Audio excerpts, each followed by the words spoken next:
All right. I think we are live recording. Right. Um, Dylan, welcome. Excited to have this conversation with you today. We'll give people a chance to get tuned in, do some intros, some housekeeping, and then, the goal, I think, with this conversation, we'll keep it super casual around topics, but I think really want it to be valuable, tactical, in the weeds as we want to go. I think we've got unique point of views around this topic about how brands can fuel and drive their growth through loyalty, and then specifically community programs, community building tactics that can drive LTV. But I think even beyond LTV, there's retention and top of funnel growth. I mean, there's a ton of opportunity around loyalty and building community as a channel. So I want to unpack this topic in detail with you. I think I'm particularly excited about this conversation because we offer a little bit of a different point of view. Me being leadership on the services side, at an agency, kind of teaming up with brands to help implement these tactics, and then with you on more of the technology and platform side of things. So hopefully this conversation is valuable for everyone listening. A little bit of housekeeping too. At the end of the conversation, we're going to have some time, maybe 5 minutes set aside for some rapid fire Q&A, rapid fire questions from the community. So if you do have questions at any point through the chat here, feel free to drop them in the comments, and then we will try to get to them at the end. So just some quick intros, and then I'll introduce myself, and then Dylan, toss it to you. But I mentioned I'm the CMO at 0 to 1. We are a performance agency, a full service performance agency that really typically partners with category disrupting brands, category leading brands like Instacart or Lowe's or Therabody and Huel to unlock growth through creative. And so we, being full service, we do a number of things, but I think one of the things that we are most excited about as an agency right now with our own opportunity, building an agency, but also with the brands that we're working with, is this idea of building community as a channel. We're seeing a trend right now, smart brands and even big brands like Apple and Amazon, Walmart, Disney Plus, like they're all investing heavily into building their own branded communities. And I think there's a reason for that, especially with like economic pressures, and it's becoming more and more expensive to acquire less customers. And so the idea of building community that you own on your own channels that is ready to deploy around, different key moments of your business, whether that's product drops or promotions or content, is really powerful because it's a lever you can dial at any point. And so once the core mechanics are in place, it's got high ROI potential. So 0 to 1, one thing that we do is partner with brands to build out a strategy and then grow and manage these ambassador programs or community programs. And loyalty is a massive part of that flywheel. So, and Dylan, I would love for you to maybe introduce yourself too, and talk a little bit about what you guys are up to over at Inveterate. Sure. Yeah. Thank you so much, Micah, for having me. First of all, I really appreciate it. I think what you guys are doing is really cool. And I think we've got some cool mutual customers we're working on right now together. Mm-hmm. Really excited about that because of your point of view and the way you guys are approaching things. So I'm Dylan. I'm CEO and co-founder of Inveterate, and we are a loyalty platform for Shopify focused around a membership-driven experience. And really the genesis of that was, I've worked in this ecosystem for 13 plus years. And to your point, seeing how things have shifted from, spray and pray advertising to just get in cheap customers, brands are starting to realize that those customers, many of them are tourists, and it's really your best customers that become the advocates that drive the flywheel of the brand, that create the community that you're talking about, and really are what drive consumers actualizing themselves as a part of your brand experience, right? And I think ultimately, what keeps the customer really around is when they kind of look at how they define themselves as kind of being a part of your brand and being a customer of you. So, I think that's really powerful, and really excited to be here. Thank you. Cool. Yeah. I mean, I can even speak to that. Prior to 0 to 1, I was on the brand side. So I was at a company called Shipped. founding team there, and community. This was kind of before this was a hot topic, but like literally our success was built on the back of community. And so I know firsthand how powerful these tactics can be, and excited to kind of unpack that a little bit more detail with you. So we'll jump into the first topic here, which is understanding connection. So the goal of this couple of questions here is just to understand how loyalty programs and community building work together. So first question for you, and I'll sort of weigh in with thoughts as we go, but how do you see, kind of being on the front lines of these loyalty programs with brands, how do you see these programs influence a brand's growth today? Yeah, so I can give you some great examples, actually. And this is what I think is really cool. Two of our customers that I can point out and talk about kind of what they're doing are Liquid IV and Flamingo Estate. I'll touch on Flamingo Estate first. If you're familiar with Flamingo Estate, I'm not, but I am Liquid IV. I do like Liquid IV. Awesome. So Flamingo Estate is this really hot up and coming brand. It's actually built, this entrepreneur in Los Angeles has this actual estate in the middle of Los Angeles. And he's just really about, the highest quality products, really being connected with the ingredients that you're using, and really being authentic in that way. And we actually developed this membership loyalty program for them. It's $99 a year. For $99 a year, you get, different levels of access to different types of products and whatnot. But even more cool than that is they're doing in-person events just for their members. So you've got this estate that becomes the brand that then is this D2C brand, and they do pop-ups out in the Hamptons and different places like that. And you've got a lot of customers that kind of come through. But, when they released their paid membership program, they blew their yearly goal out in like 2 days of launching it. And it was because the customers are so connected with that brand. They love that brand so much, right? But then once they've got to invest in that brand and be a part of it, and then realize that they could actually take that online experience of being a consumer, but then bring those consumers together into this offline real world experience with real world events at the estate and whatnot, it deepens that relationship with your most committed customers. And my viewpoint is that your most committed customers, your best customers, are actually the customers that become the flywheel of your brand. They're the ones that are referring out. They're the ones that are evangelizing. They're the ones that are coming back and buying again and again. And I believe that ability to be a part of that community actually really even further deepens that relationship with those most committed customers. So what is it? Can you unpack what they do, what their product is? I'm curious, is there a type of brand or a type of product that's like really best set up for like a membership-based loyalty program? So I think that there's different value to different types of brands, right? There's access of loyalty programs. There's access, there's convenience, there's value, like, you're giving better pricing or better things like that. But I think in this case, access and community are a key part for them.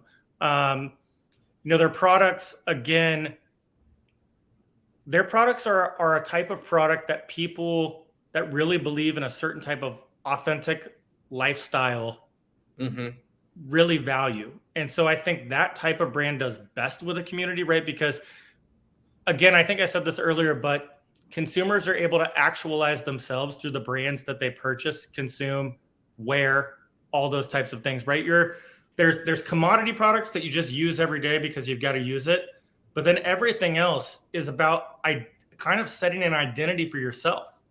And when you allow consumers to reflect the mutual values that they have with themselves and your brand, and then to express those through consuming your product and being a part of your community, it actually becomes how they define themselves, right? And you think about that in culture, I think is easy all the time, whether it's, I grew up loving skateboarding or surfing or those types of things, or it could be people that are really into, organic foods or things like.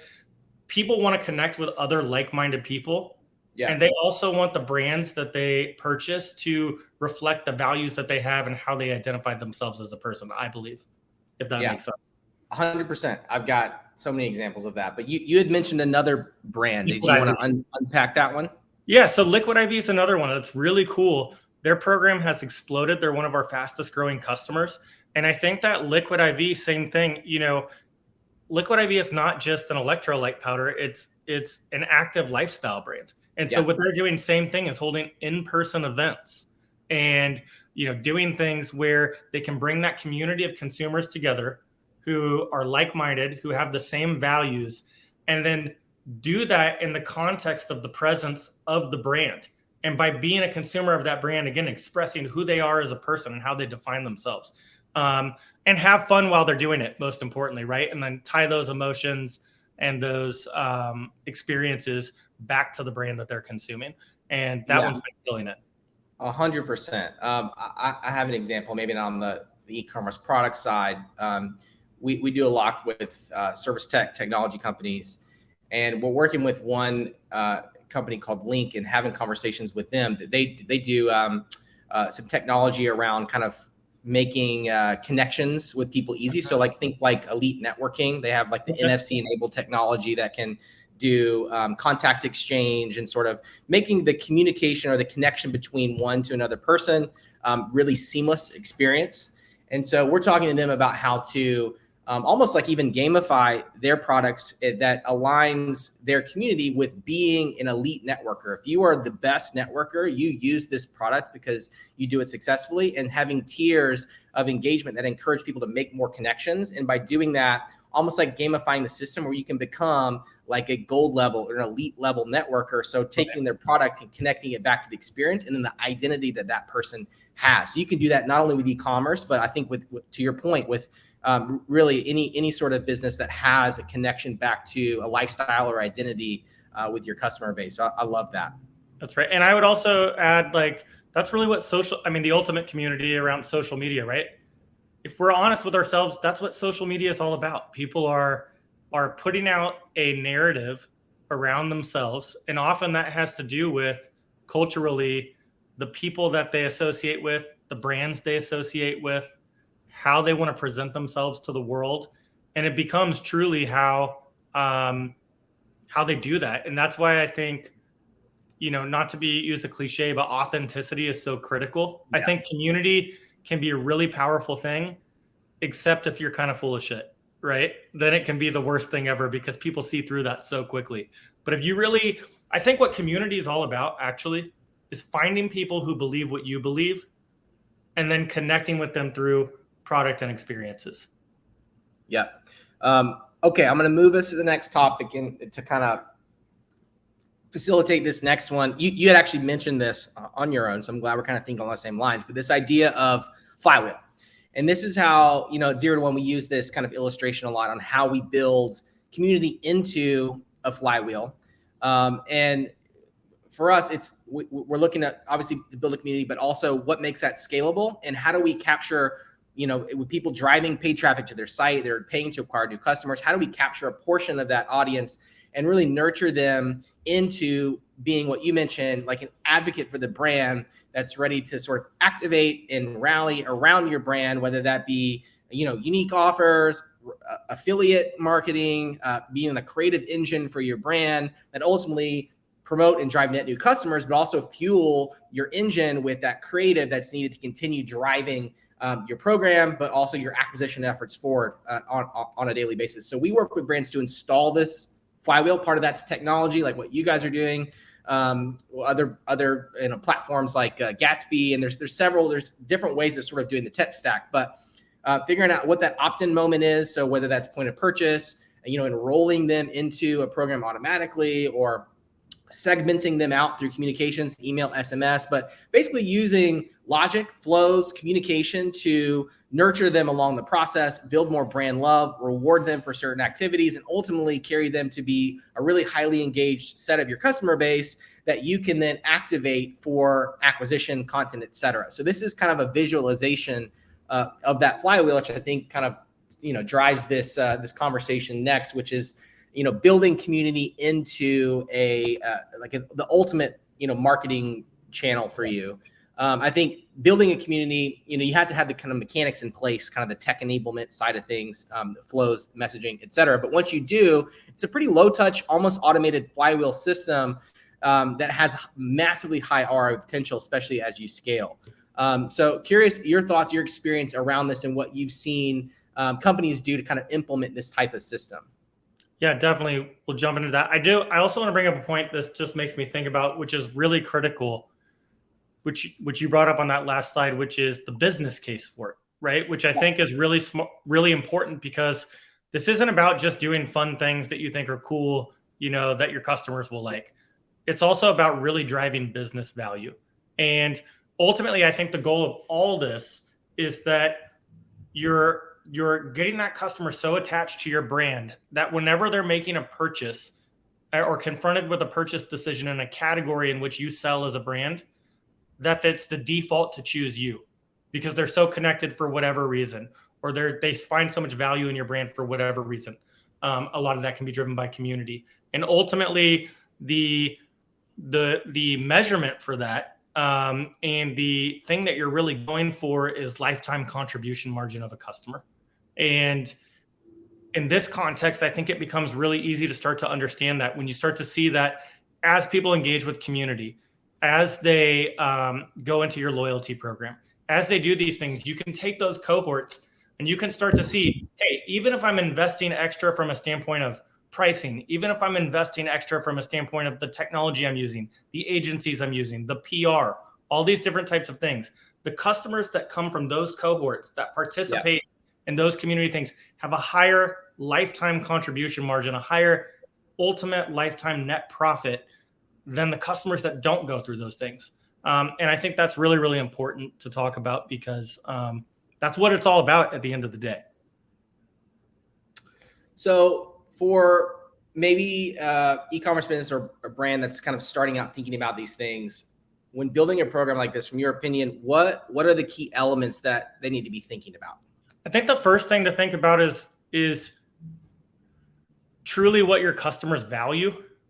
And I think that's where a lot of brands go wrong, is, you can't start with the hypothesis that, this is what our customers want. You've got to get to know your customers. You got to understand what they value. And then you have to authentically deliver on that across these touch points. And that's the really key thing. So, for us, for instance, we do deep surveying programs, and we really connect with those customers even before we launch, a membership program. That's one of the great, when we look at the reason I started this company, when we look at traditional loyalty programs, it's literally the same thing over and over and over. You go to 50 different D2C sites, you see the same, get 5 points on your birthday, get, 10 points for every purchase. And then a year from now, you can redeem those for a $20 promo code, right? And like that, but it's all rinse and repeat the same thing over and over in my experience. And so what I think is really important is the starting point is talk to your customers, understand what they want, and then build the program around that. Authentically deliver it's a crazy idea, right? Like, find out what your customers actually want and then do that thing, and then consistently do it and follow through on that on every touch point. And that can be things like in-person community-driven events. It can be on-site communities. We've got a customer, Lashify, which is, one of the fastest growing brands on Shopify. It's a lashes company, obviously, but you would be blown away how wildly obsessed and loyal these customers are with this product. And you go in their Facebook community and it is blowing up, right? These people love this brand. They want to be a part of that. So that's something really important for those brands. Other brands, maybe there's different things they value. Maybe it's just the in-person events. Maybe it's just that they want to feel like they're special, like a Costco, where they're just getting the best value every time, because there's a community of people around that really value, getting the best deals. There's different ways to go about it. I think there is no right or wrong way. It's only wrong when it's not authentic to what your customers actually want, in my opinion. Mm-hmm. I love that. I mentioned prior to 0 to 1, I was on the founding team of Shipped. And early on, to your point about listening and hearing from your customers, we had a phone at everybody's desk, which sounds silly, but this is like early days where like when customers would call in, the whole entire team within 2 rings, we'd have to answer. And speaking to customers directly like that, in our side, there was customers and they had the shoppers, which is like the kind of in the field workers, and hearing directly from them about, their experience was incredibly valuable early days on how we can kind of steer the direction of what we are offering, doing, saying, how we were talking to them. It was incredibly valuable. And we were able to through that, identify like the small cohort of people that just loved the brand, speak to them in more detail, and even opportunities for stories, identifying them, celebrating them amongst the community, kind of building around those people, and having them become early champions of the community, kind of empowering them. We had a private Facebook group where we would kind of deputize some of these early leaders, early adopters to be a part of something. And they felt a part of something bigger. Like it represented, we called it the blood green. That was our like logo color. Like people really were bought in, and us by like fueling that energy and really making them feel a part of the team. They felt like a special buy-in to what we were doing that we wrote on for a long time. And it was by kind of staying plugged in intimately with that early group of people. So I love that. Yeah, and I think even with what you're saying, it just made me think about it's those customers feeling like that brand really sees them. Yeah. And they feel heard and they feel empathized with, and they feel like they found people. Again, they found, for a brand, I think it's so critical to have a point of view again and attract people who believe what you believe. And then for those customers that's on the flip side, they're like, wow, I finally found people who believe what I believe. I want to be a part of this, and I want to keep being a part of this. And that's a really powerful magic moment. It's not the disingenuous, customer just buying a brand just because it kind of is presenting an image for them. It's actually really like when there's that soulful connection with a customer that like, this is my, not to be cliche, my tribe, like this is actually people who understand me. I think that's so powerful. And as long as you keep providing that, those customers are going to come back to you. I think Red Bull is one of the best examples of that. I owned an agency previously, and we built Red Bull's websites for North America for their e-commerce. And, I got to really dig into that brand and that process, and just really seeing how authentic they are with, even on social media right now, right? The content, you go on TikTok or whatever, like they are living, sponsoring, being a part of, getting out there in the community, truly the aspirational self that they feel their customers want to be, and they're really authentic to it. I'm an investor in a company called Grin, which is a influencer management platform, and Brandon, the CEO, ran community for Red Bull in Los Angeles, and that's how he got the idea to start Grin. Cool. And just talking with him, even he would be a great person for you to talk with sometime. I would love to. We use Grin for Instacart's taste makers. Awesome. Yeah, so that's awesome. Yeah, great dude. And just it just goes to show, like to your point on community, he ran community and then realized I can turn this into a software, but everything he even does is based on that. I just think Red Bull is next level. Totally agree. Because how boring of a product otherwise, right? Like, cool, it's an energy drink, but like it's not an energy drink. It's like liquid death, same thing. They've turned it into. Yeah, they really were kind of pioneers of that idea, I think, in a lot of ways. Yeah. Love that. Okay. I'll move us to the next topic. So this one is just a little bit more, maybe more tactical, crafting an impactful loyalty program. So first question, I'll go in the inverse. So being on the forefront of this, what are the common mistakes brand make when trying to launch a loyalty program, and how maybe can they be avoided? I think, I mentioned earlier having a Me Too program, something that's not really thoughtful, not really special, something that doesn't really drive that much value for the customer. Again, value can be a lot of things. We have customers who are very economically value driven, and we have customers who are very experience and access driven. And I think, as we touched on before, it's understanding what those customers really want. Again, I think the biggest mistake I see people make is coming into the starting of a program with too strong of a point of view of this is what my customers should want versus listening to this is what my customers do want. Yeah. And then I think also, again, it's not being authentic in every step and every touch point. I think that, you can start a program and say, we want to add value, and we want to add value with events, but then you start kind of, that becomes a checkbox and you just kind of do it. You're not really putting yourself into. I think it's really important at every touch point of value that you're driving for a customer that you're really authentically delivering on it. And you're not just checking boxes to say, okay, I did it, but really, wow, when I did this, those customers were really, really excited. And then I think also it's about messaging and merchandising. You've got to really integrate that throughout the experience, whether it's the website, the in-person events, whatever. It's not just having a landing page that you kind of send people to. It's integrating it throughout the user experience, throughout every point of the brand. When I look at D2C, I look at D2C as the loyalty channel.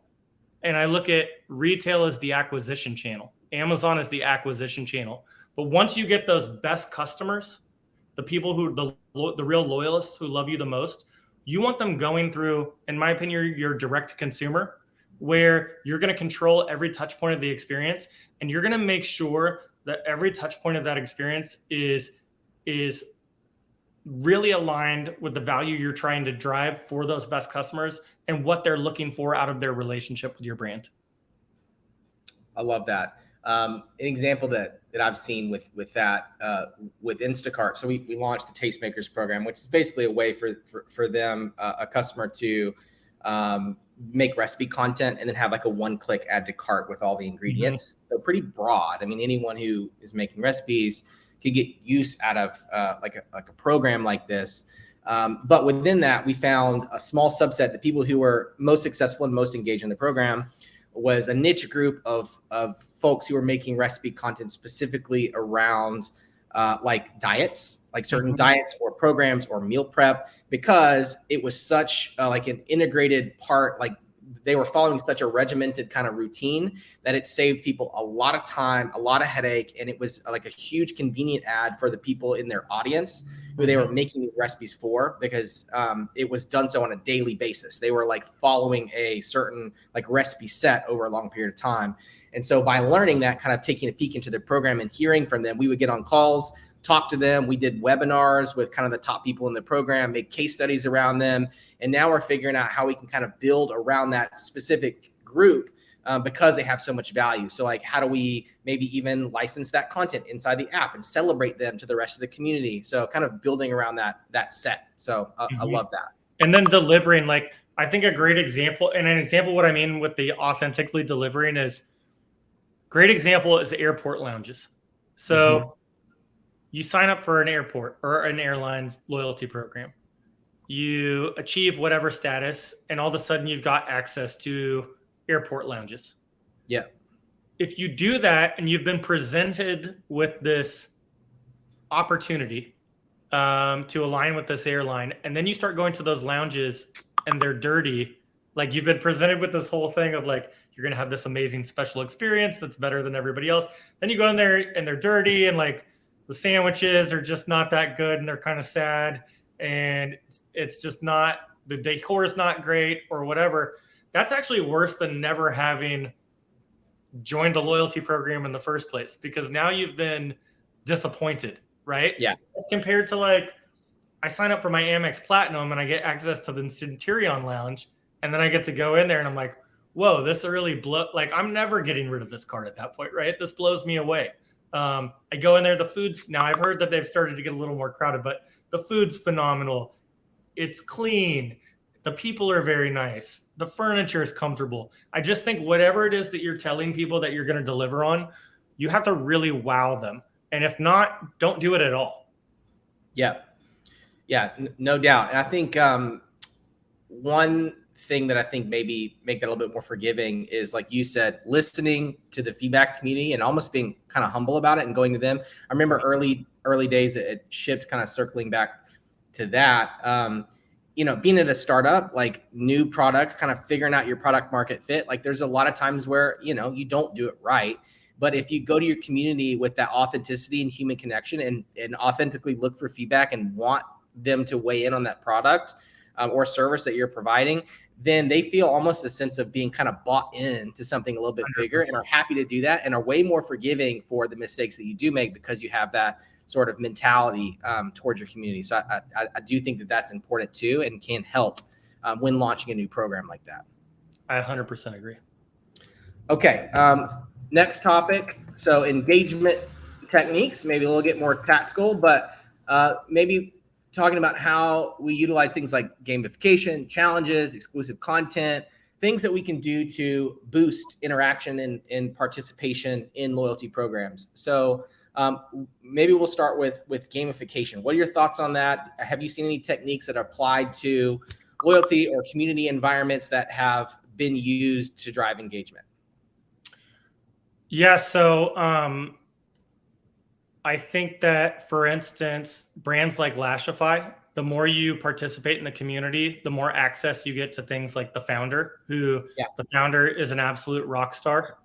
And like in a literal sense of the word, the customers obsess over her, love her, and she is their queen. And I think that, she gives a lot of access to those best customers.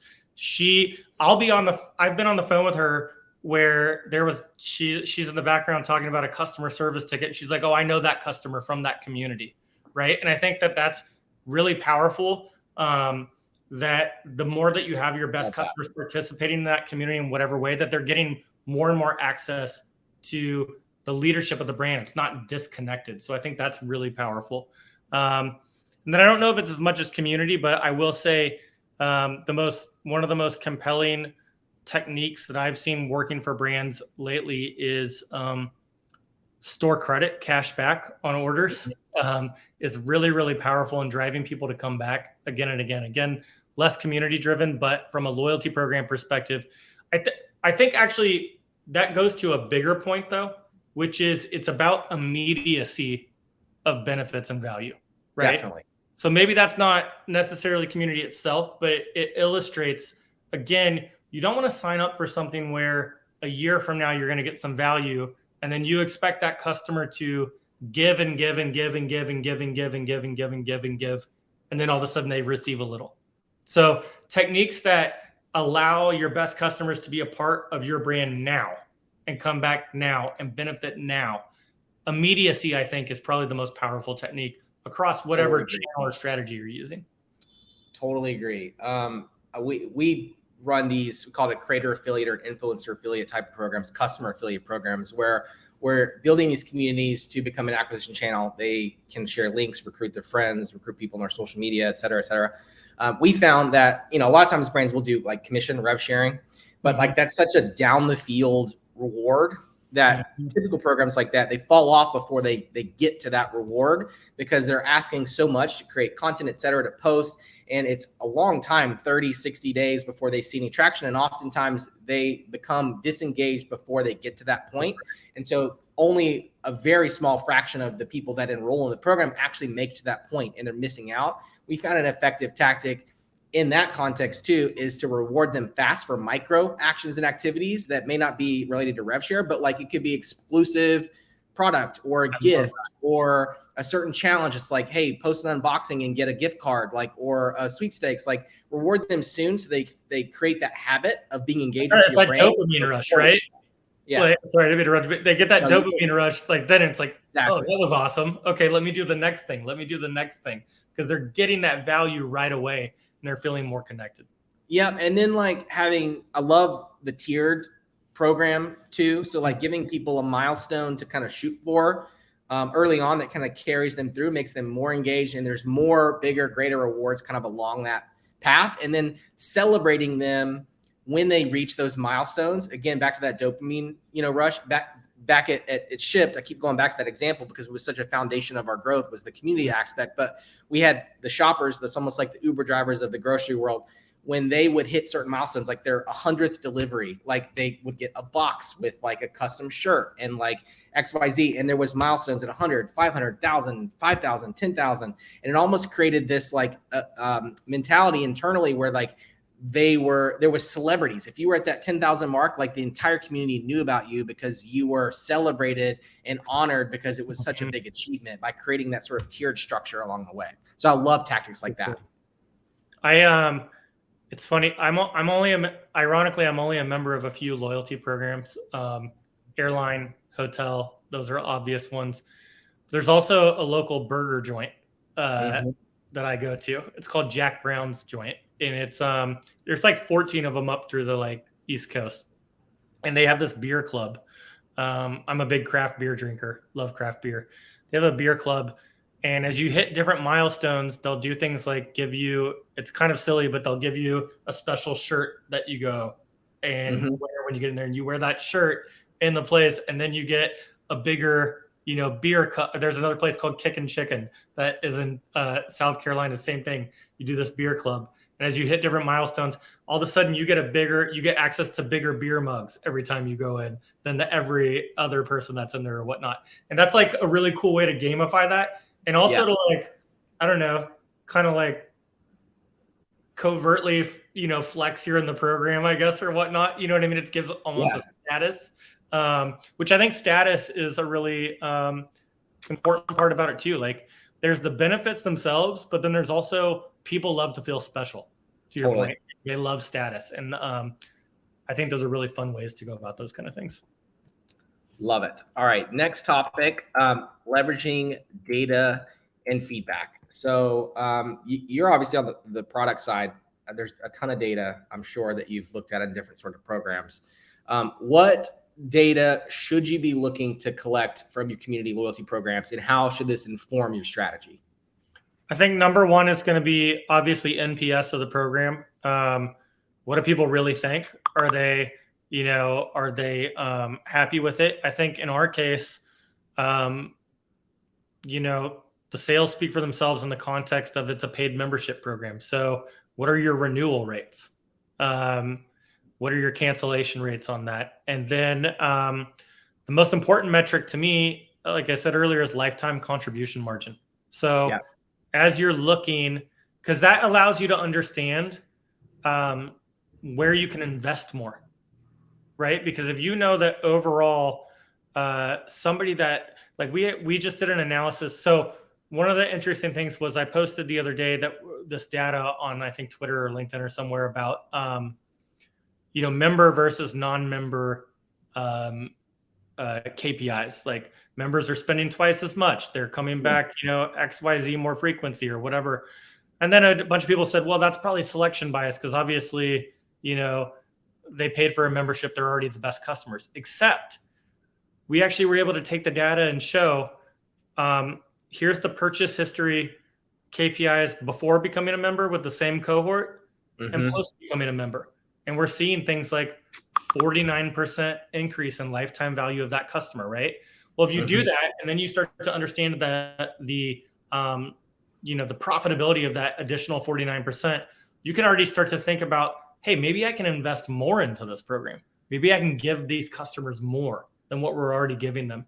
And so I think that's what the data is really about is, like for me, it's not just about what's it doing for the brand, but how can we leverage this data to show us how we can do even more for our customers so they get more excited, refer us more. That's another thing. Like, are your members referring people more? Is it truly engaging them and to evangelize the brand further? So those are some of the things I look at. Are they happy? Are they making you more money? And are they bringing more people into the fold? Yeah, I love how, the membership model creates almost like an emotional buy-in that people kind of put out there that makes them stickier. Because by having that sort of skin in the game, they are kind of invested emotionally into what you're doing. So I love that element of membership that it brings to that sort of thing. Have there been any surprising insights that you've seen in looking at these programs that maybe you didn't expect? Yes. The biggest surprise is that we're finding, at least for now, that about 30% of people that are signing up for the membership program are first-time customers. And, I didn't expect that. I thought that it would be people who had bought 2-3 times and decided they really love it. But then on the flip side, it got me really energized because I thought, wow, this means that even on that first purchase, you can better identify people who are already bought into your value proposition as a brand and really obsess over those customers. Because if somebody's buying a membership to your brand on the first time they buy from your brand, I mean, these people are stoked on what you're doing. You got to do everything you can to make sure they are loving everything about the experience with you. I love that.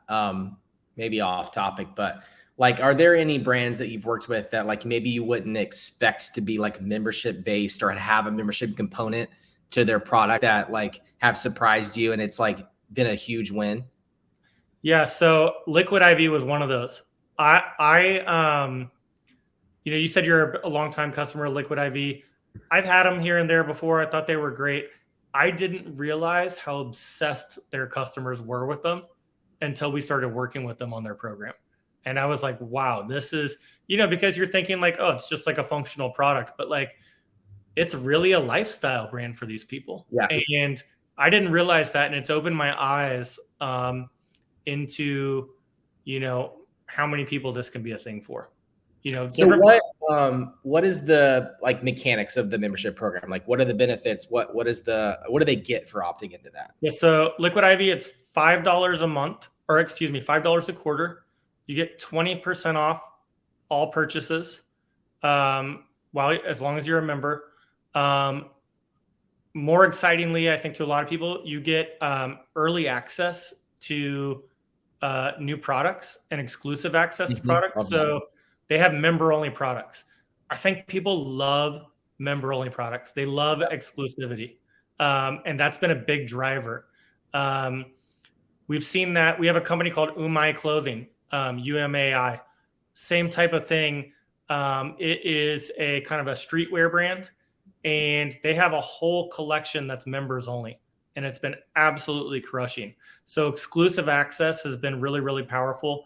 And then again, like I said, Liquid IV is moving into doing in-person events and things for just members. And, I think there's a lot of active, young, health-centric people who, kind of believe the same thing about the world. And I think that's something they're really excited about, is getting in person with other people like that and, doing it as a part of the brand.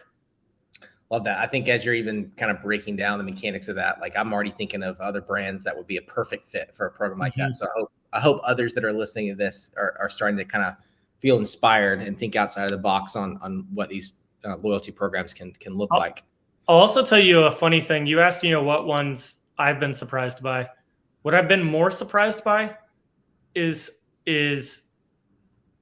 particularly as this was an earlier on product. Now we have a lot of people doing it and people see it working, and so they want to jump in.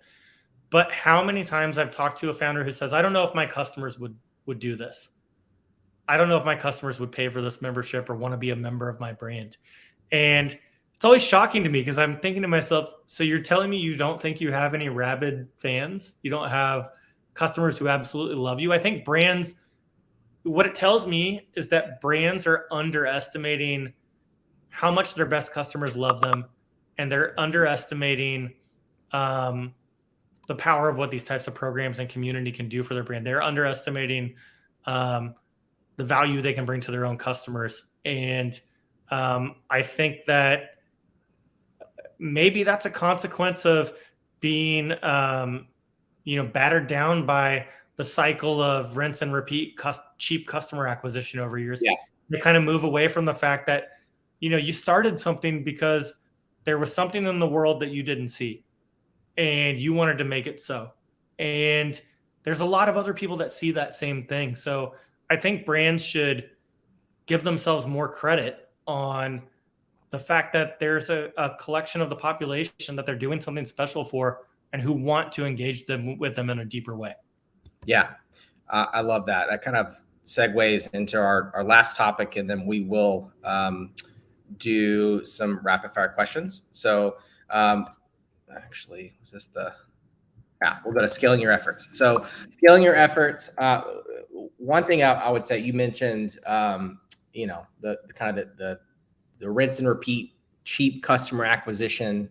People got kind of stuck in that mindset. I think what we're seeing is a lot of brands are struggling now because that is not effective anymore. I mean, it's becoming more expensive to reach new customers, and those same tactics, those same channels, everyone has access to now, and it's just not effective. Your brands are struggling to continue to grow profitably while increasing their ROAS, lower their CAC. And I would even say that these types of efforts are incredibly important. I love these types of communities. Loyalty, obviously, from like, an LTV standpoint, AOV standpoint, engagement standpoint, but outside of that, being a marketer, building a community of a fan base who is ready to and able to activate for you. It's easier for someone else to edify you more than it is for you to edify yourself. And so having someone else sell for you, that's a customer. That's right. You get that social proof, and especially today with social media, there's a lot of folks out there that do love your brand that will be ready to kind of activate for you. So as a part of this system, finding ways to nurture them into an acquisition channel for you, and they'll be happy to do so. And it's done through that flywheel. So I'm excited about that component too, about these programs. But and there's no better acquisition channel, right? 100%. Like realistic, not just because it doesn't cost anything, but because it's the most authentic. You're going to get people who are probably more realistic, authentic customers. I mean, the very best example I've experienced of that is I worked for a while with Kylie Cosmetics when they first launched on Shopify. And we worked on their site, and we would see what was happening. They didn't do email. They didn't do advertising.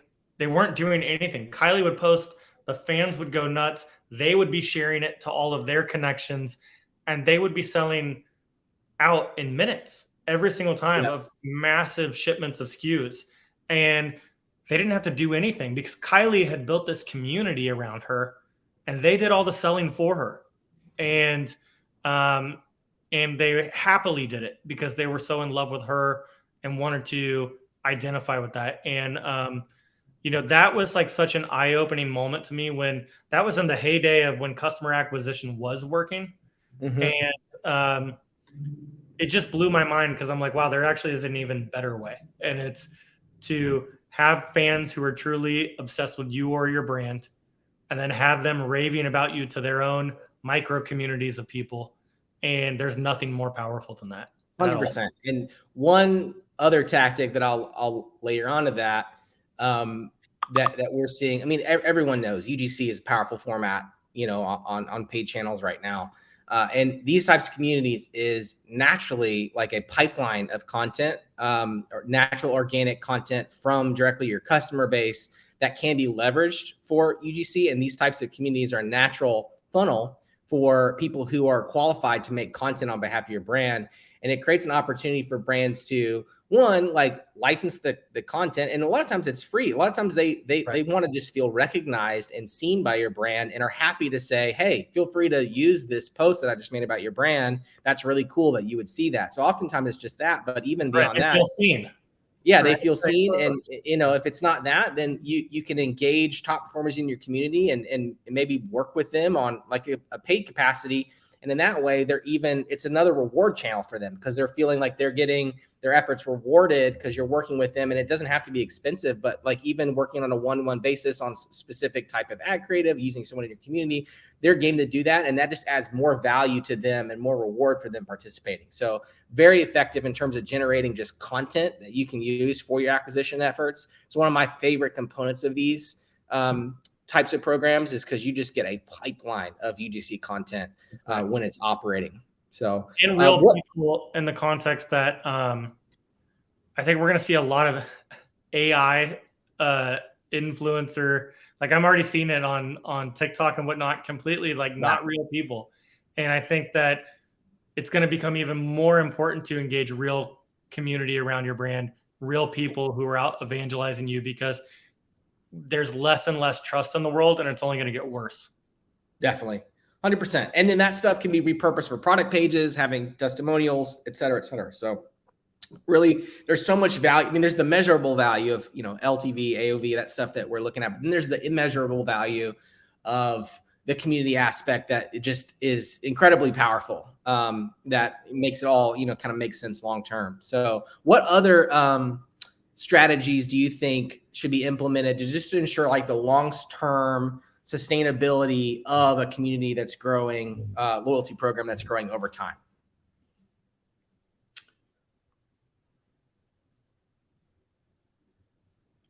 That's a good question that I want to give a good answer to. So that's why I'm thinking through it. It's, I think we're figuring that out still. Like there's the different things you can do. There's, like I've said, there's the access, there's making it more convenient for people. There's having events, all that type of stuff. But I also think what's really cool is that we're really at the beginning of this type of next evolution of this stuff. So let's see, you know what I mean? I think the cool thing is there's a huge canvas ahead of us for, great agencies like you guys to, I think it's, you know what it is? And it goes right back to what I'm saying. It's differentiation. Because the problem is that the moats to create, we talked about the moats around advertising. The moats to create a brand have never been lower. You can find sourcing really easily. You can set up a site on Shopify. Yeah. You can incorporate easily. You can set up business banking easily. All these things that kind of used to be the hurdles are gone. And so now you have 1,000 people coming in to any category. Anytime you see something that works, how many copycats do you see so quickly, right? Yeah. So what's the biggest thing, I think, beyond that strategy-wise? It's differentiation. And I'm really excited to see how brands continue to evolve that differentiation, because what works today isn't going to be working tomorrow. I love that.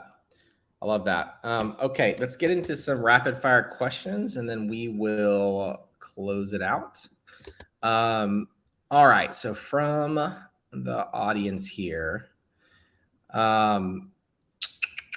so brands with a tighter budget, what is a strategy or technique that you would recommend prioritizing for building community and loyalty? Founder first. Founder has a point of view. Founder gets out there and pushes that point of view every touch point they can, every day on social media, every person they talk to in the street. Founder has a point of view. You're going to find people who believe what you believe. And if you have a differentiated point of view, if you're putting it out there unapologetically, you're not worrying about the people. You don't have to worry about the people who don't believe what you believe. It's about attracting the unheard people who, again, you see something in the world and say, this should be different. And, for a business to work, there's got to be other people who think that same thing. But oftentimes they don't have a voice of someone out there saying that, because there's always the status quo and whatever you're doing. So the number one thing across any industry, whether it's e-commerce or anything, that somebody without a budget can do, I think, is have a point of view and scream it from the hilltops. I love that. Okay, another question. Just started e-commerce business on Shopify. Is there a too soon? How soon is too soon for implementing a loyalty program? I think that there's the technical answer and then there's the realistic answer. I think that it really depends on the resources you have, right? I think there's a lot of things, like technically you could start a loyalty program right away and you could get, X amount of people, but you may not have the leverage yet, right, of scale. So if I was in somebody's shoes, I would I can't give you an exact qualitative or quantitative number, but I would be focused on really your loyalty program at first is going to be you communicating directly with your customers in a regular way and a regular cadence, and developing a personal founder connection with your earliest customers. Yeah. To me, that's the early loyalty program. Once it gets to scale and you have leverage, then you start to think about ways to do it differently. Love that. Totally agree, by the way. Are there another question here, are there any new techniques or tools that are emerging now that are showing promising results that you maybe could recommend? 100% memberships with Inveterate, number one. Let's go. I think also really hot on video right now. I think that, again, bringing that founder customer connection in. I think live shopping is really exciting. Yeah. It's still really early on. There's some great tools. There's video wise, there's live which is LYVE, which is a great product. There's one called Tolstoy. There's a lot of different options. But I think, connecting with your customers in a way where they can see and hear you is really, really powerful. Totally agree. The one I'll add to the mix here is Gatsby. It's another Shopify based platform. I did one of these webinars with Brett over at Gatsby not too long ago. But they have some really powerful tools around social listening and at point of purchase, like having people authenticate with social media and seeing who may be a good advocate for you and enrolling them into like a Klaviyo flow that nurtures them to be a promoter. That's cool. So that's another really powerful one. But yeah, love all those suggestions there. Okay, cool. This has been a great conversation. Appreciate your time, Dylan. Where can people find you if they, have questions, want to get in contact, follow up with any information? Best places are LinkedIn and Twitter. Cool. Yeah. It's my first name and last name on LinkedIn and Twitter. Look me up. I'm always happy to talk with people, connect. I love this business. I love e-commerce and talking about it. So I'm always there to be helpful. Awesome. Well, we will make, I'm sure, both 0 to 1, Inveterate will make this available on social media after the fact. Again, feel free to reach out with additional questions. Happy to be a helpful resource for anyone who's looking to explore kind of building out loyalty community programs. My goal is to be a valuable resource and help people kind of along this journey. I'm sure you could say the same, Dylan. So with that, we'll wrap it up. Appreciate your time, and hopefully we will do this again soon. Awesome. And Micah, thank you again so much for having me. I really appreciate it. Take care.